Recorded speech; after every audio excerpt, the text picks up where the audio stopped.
여러분 반갑습니다. 한 주 동안 잘 지내셨죠?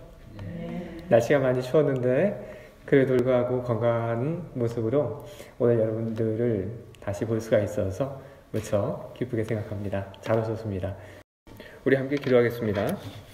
하나님의 은혜로 값없이 의롭다 하심을 얻는 자 되었느니라. 아멘. 거룩하고 자비로우신 하나님, 오늘도 하나님께서 우리를 불러주시니 기쁘고 그리고 감사한 마음으로 하나님의 부름에 응답하여 우리들이 이 자리에 왔습니다. 부족하고 연약한 우리들입니다. 하지만 하나님을 온 마음을 다하여 예배하고자 하는 마음이 지금 우리 안에 가득합니다. 우리가 지난 한 주간 살면서 지은 죄가 너무 커서 하나님을 예배하고자 하는데 하나님께서 우리 곁에 함께 주지 않으시면 어떡하나 하는 그런 마음이 듭니다. 하나님, 거룩한 성령을 통하여 우리 죄와 허물을 사하여 주시옵소서. 오늘도 다시 한번 하나님의 거룩하신 성령에 힘입어 하나님께 용기를 얻어 나아가 하나님을 예배하게 하여 주시옵소서. 예배하는 내내 하나님, 우리 마음이, 우리 영혼이 하나님이 지금 나와 함께 하고 계시는 것을 알아차릴 수 있도록 하나님, 우리들 모두에게 하나님을 나타내 주시옵소서. 하나님의 거룩하신 은총이 예배의 모든 순서 위에 함께 하시고 하나님의 거룩하신 영이 예배의 순서를 주장하여 주심을 간절히 소망하며 예수 그리스도의 이름으로 기도드립니다.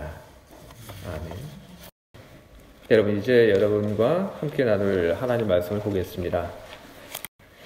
에스겔 34장 10절부터 16절까지 있는 말씀을 함께 보겠습니다.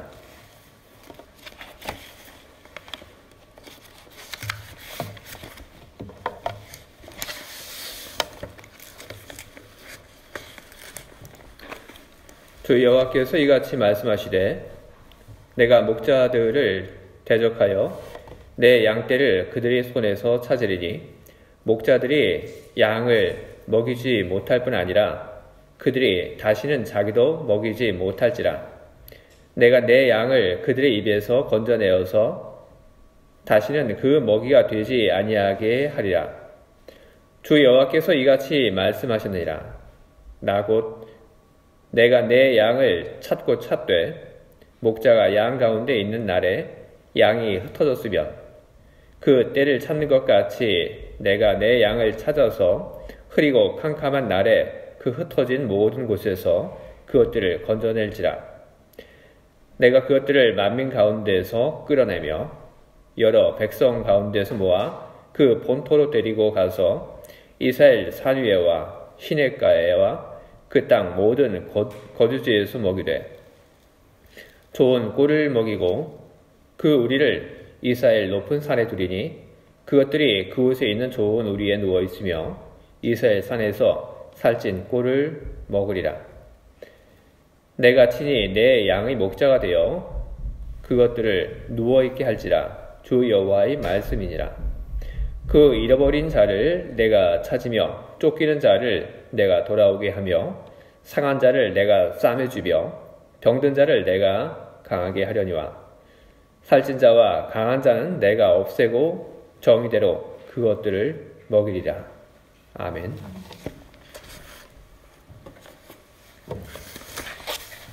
여러분, 모든 사람들이 다 자기 능력이 있죠. 능력이 많건 적건 사람들은 능력의 한계를 다 가지고 있습니다.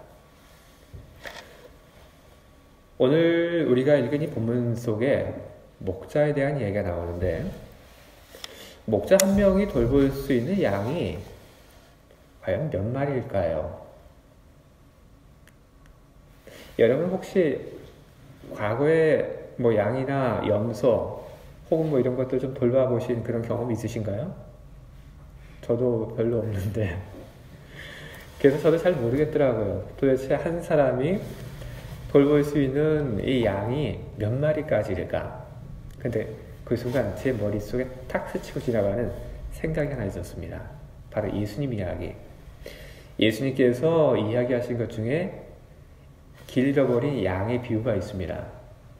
그 이야기 보면 한 목자가 돌봤던 양이 100마리다. 그렇게 이야기를 하고 계십니다.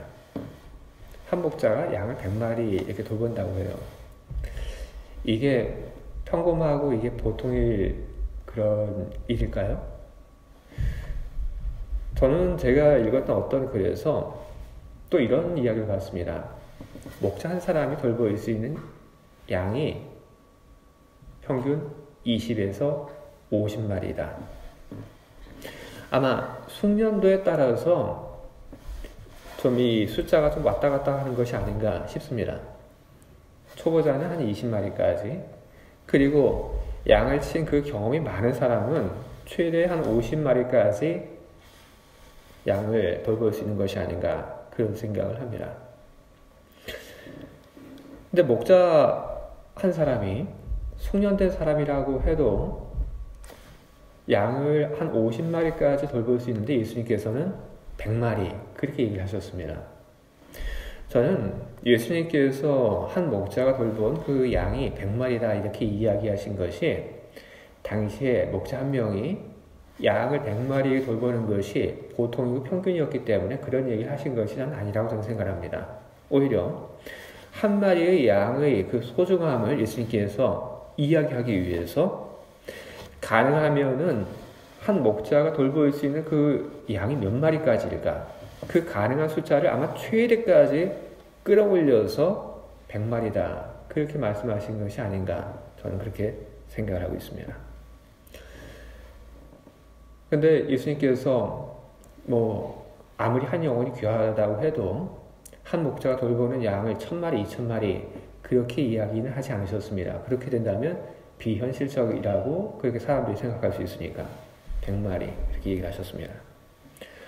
그런데 양이 한 200마리 혹은 300마리 있으면 어떻게 할까요? 양이 한 200마리 혹은 300마리 있게 되면 그러면 아무리 뛰어난 목자라 하더라도 그 양을 혼자서 다 돌볼 수는 없습니다. 양이 100마리가 넘고 200마리, 300마리 이렇게 되게 되면 더 많은 수의 목자들이 있어야 합니다. 많은 목자들이 양들을 나눠서 돌봐야 합니다. 그렇지 않고 내가 할 수 있어 하고 생각하고 한 사람이 150, 200 그 양들을 돌보다 보면 말썽이 나게 마련인 겁니다. 오늘 우리가 본 이 말씀은 바로 이와 같은 평범한 사실에서부터 출발하고 있습니다. 하나님께서 목자들을 책망하고 있습니다. 수백 마리의 양을 가지고 있던 그 양의 주인이 그 양을 어떤 한 사람에게 맡긴 것이 아니라 자기가 가지고 있는 양을 여러 목자들을 불러서 다 나누어서 맡긴 것처럼 하나님께서는 하나님의 양들을 하나님의 목자들에게 다 맡기셨습니다. 그런데 하나님의 양을 돌보게 된 그 목자들이 제대로 일을 하지 않았습니다. 그래서 양들이 상하게 됐습니다. 그러니까 하나님께서 화를 내시며 말씀하십니다. 이제부터는 내가 양들이 목자가 되겠다. 직접 내가 양들을 돌보겠다. 저는 이런 생각을 해봤어요. 하나님께서 이렇게 말씀하신 걸 보면서 진짜 그렇게 하시지? 왜 하나님께서 진짜 그렇게 안 하셨을까? 혹시 너무 바쁘셨을까? 그런 생각도 해봅니다. 그런데 그렇진 않겠죠. 하나님의 그 무한한 능력을 생각하면 그렇진 않을 겁니다. 하나님께서 여러 목자들을 세우신 것, 그것은 거룩한 하나님과 거룩하지 않은 그 인간의 그 만남이 어렵기 때문에 가교가 되어줄 사람들을 세우신 것이 아닐까, 저는 그렇게 믿고 있습니다. 어찌되었건 간에 하나님께 직접 양을 돌보는 이 목자가 되어주신다는 그 말씀, 저는 그 말씀 속에서 커다란 하나님의 사랑을 저는 발견할 수 있습니다. 양을 돌본다고 하는 것은 무척 어려운 일입니다. 성경을 보게 되면 양을 치는 몇몇 사람들의 이야기가 나옵니다. 그 중에 하나가 양을 치던 야곱의 이야기가 나옵니다. 야곱이 양을 친 것을 우리들이 좀 들여다보면 양을 치는 것이 아무것도 아닌 그런 일처럼 그렇게 보입니다. 그냥 우리에 그냥 넣고 그냥 뭐 먹을 거나 잘 갖다 주면 그럼 양들이 건강하게 다 자라고 그리고 새끼를 잘 낳고 그렇게 되는 것처럼 그렇게 보여요. 그런데 양을 돌봤던 또 다른 사람의 이야기, 다윗의 이야기를 보게 되면 그러면 양을 치는 것이 생각처럼 그렇게 쉬운 것은 아니구나 하는 생각을 하게 됩니다. 다윗이 양을 치러 나갔는데 그때 이 들짐승들이 공격을 받게 됩니다. 그러면 다윗은 양들을 공격해오는, 양들을 잡아먹으려고 하는 그 들짐승들을 향해서 나가서 싸웁니다. 그리고 쫓아버려요. 이게 얼마나 위험한 일입니까? 그럼에도 불구하고 다윗은 그 일을 했습니다. 양을 돌보는 목자의 일, 그건 이렇듯 힘들고 위험하고 어떤 경우에는 목숨을 내놓아야 하는 그런 일입니다. 그런데 이런 일들을 목자들이 다 할 수 있는 건 아닙니다. 다윗이 그의 양들을 위해서 자기 몸에 어떤 위해가 가해질 수 있음에도 불구하고 나가서 싸웠던 것은 자기 양들이기 때문에, 자기 아버지의 양들이기 때문에 그렇게 가서 싸웠던 겁니다. 그런데 남의 양을 맡아서 키우는 사람은 그게 안 됩니다. 그게 할 수 없어요. 자기 양이 아니기 때문에 그렇게 안 합니다. 그래서 옛날 이 양을 맡기던 사람들의 이야기를 보게 되면 내가 100마리 양을 가지고 있어서 그 100마리 양을 몇몇 그 목자들에게 맡겨서 돌보라고 할 때 이 양의 주인들은 무슨 생각을 하고 있냐면 이 가운데 몇 마리는 잃어버릴 수도 있다 하는 그런 생각을 하고 그 양들을 맡겼다고 합니다. 위험한 상황에서 내 양을 맡은 그 목자들이 목숨을 걸고 이걸 지켜주지 않을 거다. 그거를 알았다는 거죠.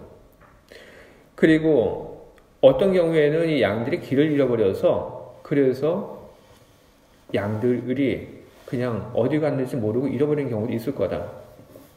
그런데 그런 것까지 목자들이 다 관심도 갖고 다 챙기고 보살피고 하지는 못한다. 양주인들은 그걸 알았고 그래서 양주인들은 늘 손실률이라고 하는 것을 생각하고 있었습니다. 그런데 하나님은 그럴 마음이 없으세요. 오늘 우리가 읽은 이 성경을 보게 되면 하나님은 양 가운데 한 마리 두 마리 잃어버리는 것 그것을 염두에 두고 계시지 않습니다. 하나님은 손실률을 전혀 생각하지도 않고 하나님은 양이 100마리가 됐든 1000마리가 됐든 10,000마리가 됐든 그 양들 가운데 단 한 마리도 잃어버릴 생각이 하나님은 없으십니다. 그것을 하나님이 욕심이라고 그렇게 이야기할 수 있을까요? 아닙니다. 하나님이 양들 가운데 단 한 마리도 잃어버리지 않겠다라고 그렇게 생각하고 마음 먹고 말씀하시는 것은 욕심 때문에 그런 것이 아닙니다. 탐욕 때문에 그런 것이 아닙니다. 사랑 때문에 그런 겁니다. 뭘 보면 그것을 알 수 있냐면 목자들이 하는 말을 보면 알 수 있습니다. 이 양들을 맡겼는데 그 양들이 다치고 굶주린 거 그거 보면서 너무나 마음이 아프다. 이렇게 이야기하시는 하나님의 그 말씀을 보면 하나님이 왜 내가 목자가 되겠다고 이야기하시는지 우리는 그 이유를 우리는 알 수 있습니다. 하나님은 사랑으로 모든 이들이 목자가 되어주시겠다고 그렇게 선을 하신 것입니다. 하나님은 이 자리에 있는 여러분이 목자가 되어주심도 역시 오늘의 이 말씀을 통해서 선언을 하고 있는 것입니다. 하나님이 나의 목자가 되어주신다는 것이 여러분 얼마나 좋은 일입니까? 다윗은 시편 23편에서 이렇게 노래를 부릅니다. 여호와는 나의 목자시니 내게 부족함이 없으리로다. 근데 다윗이 이야기를 하죠. 여호와는 나의 목자다. 그렇게 얘기를 합니다. 여호와는 우리 목자가 아니라 여호와는 나, 다윗의 목자다. 그렇게 얘기를 합니다. 하나님과 다윗의 그 관계를 양과 목자로 그렇게 비유를 한 겁니다. 여호와가 나의 목자라고 이야기하는 그 다윗의 이야기를 들으면서 우리 마음속에 어떤 생각이 듭니까? 저는 부러움이라고 하는 그 감정이 제일 먼저 일었어요. 다윗은 하나님을 향해서 나의 목자라고 이렇게 얘기하는데 나는 그게 가능할까? 내가 하나님을 향해서 그렇게 불러도 하나님이 그것을 인정해 주실까? 근데 오늘 제가 여러분들 앞에서 읽은 이 에스겔서의 말씀을 보면 뭐라고 되어 있습니까? 하나님께서 다윗의 목자만이 아니라 우리 각 사람의 목자도 되어주신다고 그렇게 이야기를 하고 있는 것입니다. 여호와는 나의 목자시라고 이야기한 다윗의 그 노래가 이제는 더 이상 다윗 혼자만의 노래가 아니라 우리 모두의 노래가 될 수 있게 된 겁니다. 우리는 시편 23편에 있는 그 내용을 우리는 너무나 잘 알고 있습니다. 그 내용을 생각하시고 오늘 제가 여러분들 앞에서 읽었던 이 본문의 말씀을 한번 생각하시고 비교해 보시기 바랍니다. 내용이 차이가 있습니까? 전혀 없습니다. 시편 23편에 나오고 있는 그 내용들이 오늘 제가 읽은 이 본문 속에 그대로 다 나오고 있는 겁니다. 하나님께서 하나님의 양들을 시냇가로 인도하고 그리고 하나님께서 하나님의 양들을 저 산 위에 있는 풀밭으로 인도하실 거다. 그런 이야기를 하고 계십니다. 하나님께서 이 이야기를 하셨는데 이 뜻은 뭘까요? 목자로서 하나님께서 하나님의 양들을 시냇가로 인도하고 그리고 저기 풀밭으로 인도하신다는 그 말. 이것은 당시 에스겔서의 그 정황을 고려를 해본다면 포로로 끌려간 사람들을 다시 고향으로 돌아오게 해주겠다는 그런 약속입니다. 고향으로 돌아와서 평화롭고 행복하게 살 수 있도록 그렇게 내가 만들어주겠다는 그런 약속입니다. 그러면 오늘 우리들은 하나님께서 말씀하신 하나님의 양들을 시냇가로 그리고 푸른 토상으로 인도하신다는 말을 꼭 그렇게만 이해를 해야 하는 것일까요? 그렇지 않습니다. 하나님께서는 비유를 통해서 우리들에게 목자 되어주심을 이야기하셨습니다. 우리 상황 속에서 목자 되어주심을 우리들이 찾고 그리고 이해할 수 있도록 하기 위해서 하나님께서 일부러 비유라고 하는 것을 사용해서 우리들에게 이야기를 하고 계신 것입니다. 그렇기 때문에 저는 하나님께서 하나님의 양들을 시냇가로 그리고 풀밭으로 인도하신다는 그 말을 과거의 그 역사에만 매여 있을 것이 아니라 우리 삶 속에서 우리는 이 말이 무슨 뜻인지 묻고 그리고 우리는 그 대답을 들어야 한다고 저는 생각합니다. 하나님께서 오늘 우리들에게 오셔서 우리를 시냇가로 인도하시고 그리고 푸른 풀밭에 누이게 하신다는 것. 저는 목자의 그 역할을 생각을 해보면 시냇가 그리고 풀밭에 누이신다고 하는 것이 무엇인지 저는 우리 모두가 잘 이해할 수 있다고 저는 생각합니다. 목자의 기본적인 사명은 세 가지입니다. 아주 단순하죠.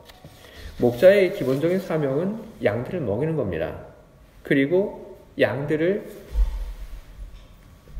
인도해내는 것이 또한 목자의 사명입니다. 그리고 또 하나, 양들을 지키는 것. 그게 목자의 사명입니다. 다윗은 시편 23편에서 여호와는 나의 목자시니 내게 부족함이 없으리로다 이렇게 이야기를 하고 그 다음에 그가 나를 푸른 풀밭에 놓이시며 쉴만한 물가로 인도하시는도다 그렇게 이야기했습니다. 이것은 부족함을 채워주시는 목자에 대한 언급을 한 것입니다. 여호와가 우리 목자가 되어주신다는 것, 그것은 우리 부족함을 채워주시는 그런 분이 되어주신다는 그런 뜻입니다. 이 말은 우리 영적인 부족만을 채워주시는 그런 분이 아닙니다. 이 말을 우리는 받아들여야 합니다. 우리는 하나님을 이야기할 때 우리는 자꾸만 하나님을 영적인 세계에만 그냥 계시라고 우리는 하고 있는 것 같습니다. 우리는 주기도문을 통해서 끊임없이 우리는 하나님께 기도합니다. 그리고 주기도문을 통해서 우리들이 하나님께 기도할 때 우리는 어떤 기도를 하나님께 드리냐 하면 일용할 양식에 대한 기도를 우리는 드립니다. 먹을 것에 대한 그런 기도를 드리고 있는 우리들이 하나님, 물질 세계, 이 육의 세계에 활동하시는 하나님에 대해서 그다지 믿고 있지 않다고 하는 것은 참 모순된 일입니다. 하나님은 영적인 세계의 하나님이십니다. 또한 하나님은 물질 세계를 다스리시는 그런 하나님이십니다. 하나님은 우리들에게 오셔서 우리 부족을 채우실 때 우리 먹을 것을, 그리고 우리가 입을 것을, 그리고 우리가 쓸 것을 보시고, 그리고 그 필요를 채워주시는 그런 분이십니다. 하나님께서 왜 그런 일을 하실까요? 이 메슬로라고 하는 사람이 이야기한 욕구 이론이라고 하는 것이 있습니다. 이 메슬로라고 하는 사람은 이 사람의 그 욕구가 있는데 그것이 대략 한 5단계의 그 욕구가 있다고 그렇게 이야기합니다. 제일 아래는 기본적인 그런 욕구, 그리고 조금씩 위로 올라갈수록 좀 더 고차원적인 그런 욕구가 있다고 그렇게 이야기를 합니다. 그런데 이 사람이 이 기본적인 욕구에서 좀 더 고차원적인 그런 욕구로 올라가기 위해서는 어떻게 해야 되냐면 이 기본적인 그 욕구들이 어느 정도는 채워져야지, 그래야지 다음 단계의 그 욕구에 대해서 생각하고 그리고 그런 욕구를 이 마음속에 담는다고 그렇게 이해합니다. 저는 이 메슬로의 욕구 이론을 들으면서 저 참 맞는 이야기다라는 생각을 저는 많이 했습니다. 왜 맞는 이야기라고 제가 생각을 했냐면, 여러분 전도서 여러분 기억하시죠? 전도서 하게 되면 우리 머릿속에 제일 많이 남는 게 뭡니까? 헛되고 헛되다, 뭐 그 얘기죠. 이것도 헛되고 저것도 헛되다.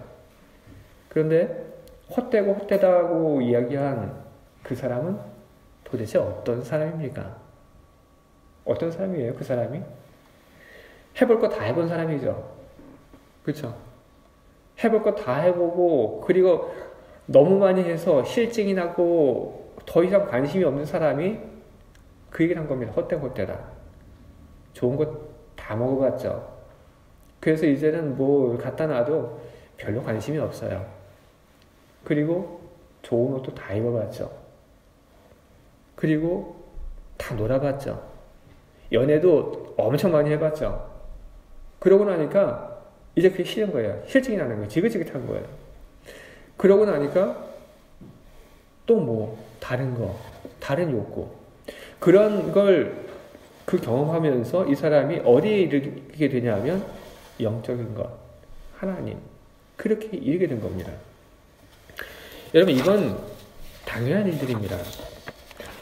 사람이 이 기본적인 어떤 그런 것을 채우지 않고 영적인 것, 거룩한 것, 이것만을 생각하고 그것만을 채우게 된다면, 그러면 결과적으로 어떻게 되냐면 밑에가 비어버리게 됩니다. 사람들이 어떤 높은 자리에 올라가고 그리고 거룩한 일을 해야 하는 그런 자리에 있으면서도 때로 엉뚱한 짓들을 하게 되죠. 왜? 이 사람은 밑에 것이 아직 채워지지 않았어요. 그러다 보니까 살면서 밑에 것이 부족하니까 위에가 바르게 서지 못하게 되는 겁니다. 그렇기 때문에 하나님께서는 그걸 알고 계세요. 우리들이 그렇다고 하는 걸 하나님은 너무 잘 알고 계세요. 그래서 하나님께서는 우리들에게 필요한 것을 채워주십니다. 먹을 것 주시고, 그리고 입을 것 주시고, 때로 쓸 것 주시고, 하나님께서는 그렇게 하십니다. 그리고 그런 필요를 통해서 우리들이 더 크고 더 거룩하고 더 높은 곳에 대한 그런 소망과 욕심을 우리 안에 품게끔 그렇게 하시는 것이 우리 하나님이십니다. 하나님은 우리의 필요를 채워주시는 분이십니다. 그리고 하나님은 또 어떤 분이시냐 하면 우리 길을 인도하시는 그런 분이십니다. 목자이신 하나님. 양을 위해서 목자가 길을 인도하신 것처럼 하나님은 우리를 위해서 길을 인도하십니다. 야곱이라고 하는 사람이 성경에 있습니다. 야곱이라고 하는 그 사람 살면서 길을 잃어버렸습니다. 다윗이라고 하는 사람, 그 사람도 살면서 길을 잃어버렸습니다. 엘리야가 있죠? 엘리야도 길을 잃어버렸습니다. 야곱이 길을 잃어버려서 에서를 속였습니다. 아버지를 속였습니다. 다윗이 길을 잃어버렸죠? 그래서 어떻게 했냐면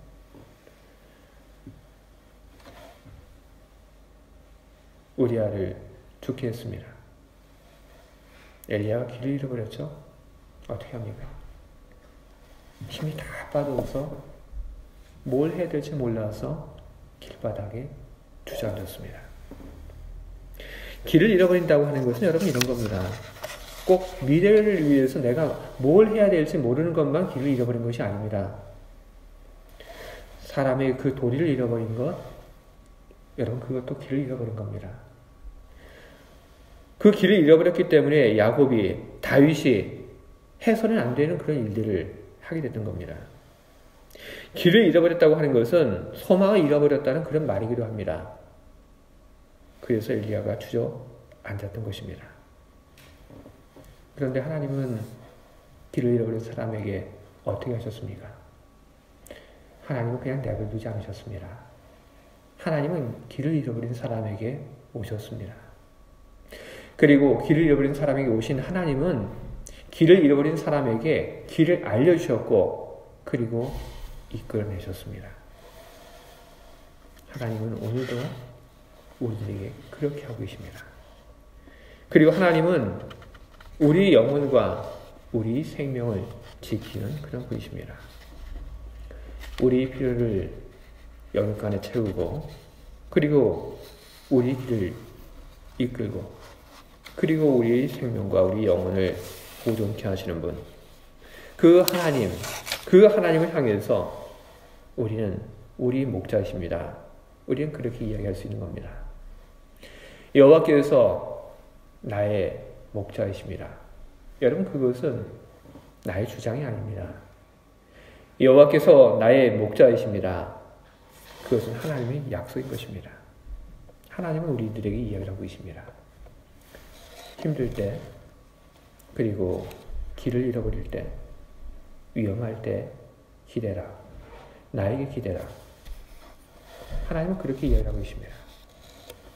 우리가 지금 어떤 궁핍한 상황에 있지 않더라도, 내가 지금 길을 잃어버린 그런 처지에 있지 않더라도, 내가 지금 생명과 그리고 영혼의 위험에 있지 않더라도 내가 기댈 하나님이 있다고 하는 것, 그것은 우리들에게 큰 위로가 되고 안심이 되고 그리고 힘이 되는 것입니다. 여러분, 우리는 곤란 속에 혼자가 아닙니다.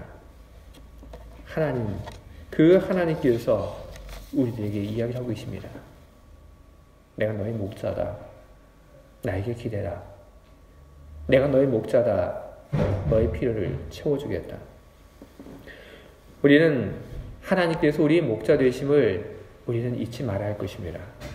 때로 우리들이 힘들고 어려운 그런 삶을 우리들이 살고 있다면, 그러면 우리들은 우리 목자이신 우리 하나님께서 우리를 돌보실 것이라고 하는 그 믿음을 가지고 하나님의 도움을 우리는 기다려야 할 것입니다. 그리고 우리가 정말로 하나님이 우리를 도우실 때까지 기다릴 수 없는 그런 절박함에 우리가 있다면, 여러분, 하나님께 나아가서 하나님의 도움을 여러분 구하시기 바랍니다. 하나님은 나의 그리고 여러분의 목자이십니다. 그렇기 때문에 우리들이 절박한 그 마음을 가지고 나가 우리 하나님의 도움을 청할 때 하나님은 너 누구니? 그렇게 이야기하지 않으십니다. 하나님은 우리의 그 절박함에 귀를 기울여 주시고 그리고 우리를 도우실 것입니다. 시편 34편 8절은 이런 이야기가 있습니다. 너희는 여호와의 선하심을 맛보아 알지어다. 여러분, 여호와께서 나의 목자이시라. 저는 여러분들이 그리고 제가 여호와께서 나의 목자라고 하는 그것을 말로만 알기를 저는 원치 않습니다. 시편 34편 8절에서 이야기하고 있는 것처럼 우리들이 살면서 여호와가 나의 목자라고 하는 그것을 우리가 정말로 맛보아 알 수 있기를 바랍니다. 하나님이 이런 우리 마음을 아시고 우리가 도우시며 우리 목자이심을 우리들이 경험할 수 있도록 해주실 것을 믿습니다. 아멘. 기도하겠습니다.